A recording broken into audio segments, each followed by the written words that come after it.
श्री, काय भाषा तुझी? नाही, वसुंधरा काय परकी आहे का आपल्यासाठी? अगं जीव वाचवला तिने माझा. मानलं बाई तुम्हाला. वसुंधराने इतकं व्यवस्थित गुंडाळलंय ना तुम्हाला. नाही म्हणजे तिने तुमचा जीव वाचवला म्हणजे ती म्हणेल ती पूर्व दिशा. असं झालंय तुमचं, बाकी काही नाही. जा तुम्ही आपलं औषध घ्या, मी जाते आणि तिला चांगला जाब विचार. घ्या घ्या ना, हट्टीपणा कसला करताय? घ्या. हे बघ, मी तुला एकच सांगतो, नाही बाकी एरवी मी काही बोलत नाही, पण यावेळी जर तू नखरे केलेस ना तर मी अजिबात औषध घेणार नाही. हा ठीक आहे, करा काय हवं ते करा. तसाही मी सांगते ते कुठं ऐकता तुम्ही? काय गोंधळ घालायचा तो घाला, पण आधी हे औषध घ्यावे.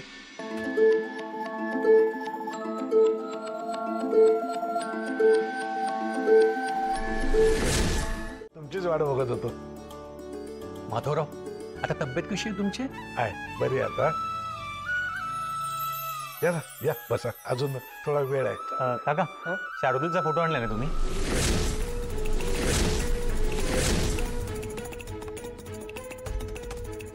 हो, द्या ना. पण खरंच त्याची काही गरज आहे का? हो, असं काय करताय काका? पूजेसाठी लागेल ना, द्या. सुशीला,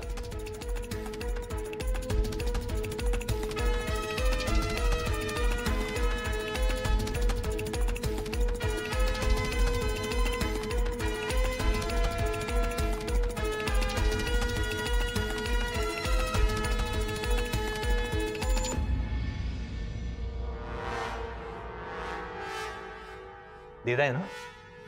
हो.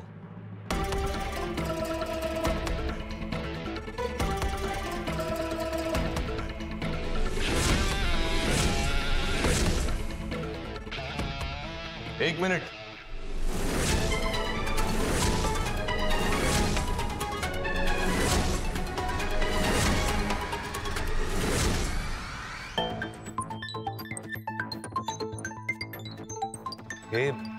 हे काय चाललंय? अरे, शार्दूलचा फोटो आणलाय पूजेसाठी.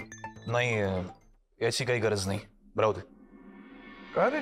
हो बाबा, पनी घरी असणार आहे आणि त्याच्याकरता आता मीच त्याचा बाबा आहे.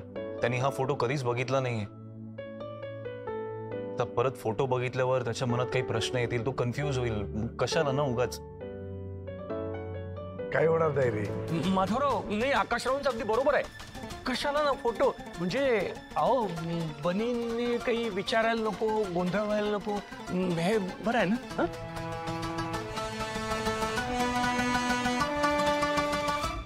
थँक्यू बाबा. चल या ना, बसा बसा बसा. वहिनी, गंध आणि तूपही लागेल आपल्याला. हो, मी गंध आणून देते. मी तूप आणते. बाकी सगळं एक मिनिट झालं.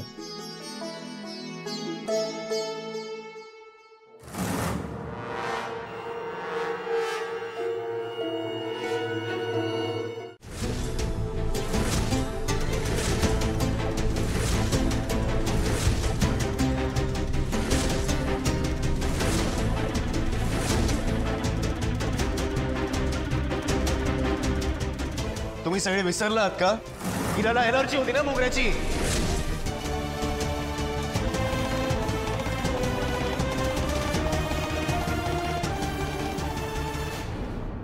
दादा ऍक्च्युली हो, या इकडे, या इकडे. इकडे उभे राहा. डेकोरेशन लिस्ट मध्ये मोगऱ्याचं मेन्शन होतं कुठे? मेन्शन केलं होतं का? मग यूज का केलं गेलं ते? अरे 2-2 दिवस आजारी असायची ती, बेडवरून उठायची नाही ती. मला सांग, कोणी केलं, कोणी हे डेकोरेशन? दादा, आय थिंक डेकोरेशनची जबाबदारी वसुवहिनीवर होती.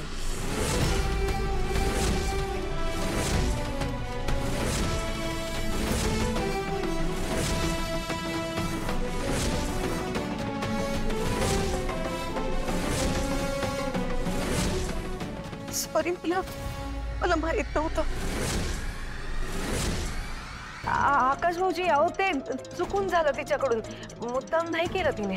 वहिनी तुम्ही तरी थोडं लक्ष द्यायचं ना. हे बघा, ती लिस्ट पुन्हा नीट वाचायची आणि जसं लिहिलं ना तसंच झालं पाहिजे. आणि हे काही मोगरा मला दिसला ना तर लक्षात ठेव.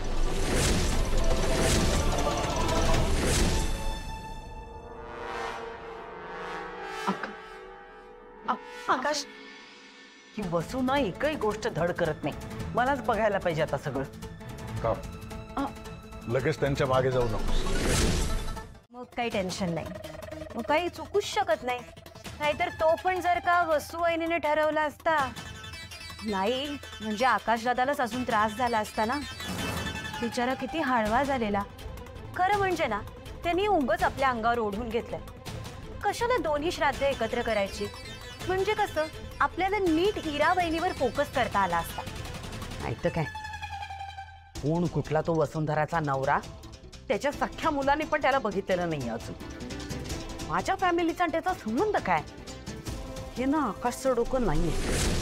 वसुंधराने हट्ट केला असणार.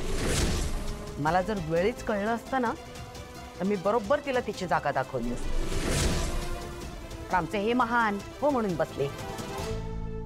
हो, पण आई तुम्ही जर बाबांशी बोलला असतात ना तर कदाचित काय. तू वेडे बेडे आहेस का? तुझ्या सासऱ्याला तो अजून पुरतं ओळखलं नाहीयेस. वसुंधरेचं जरा जास्तच कौतुक आहे यांना. तिच्या नवऱ्याचं श्राद्ध होणार नसेल तर मी औषधच घेणार नाही म्हणून अडून बसले होते ते.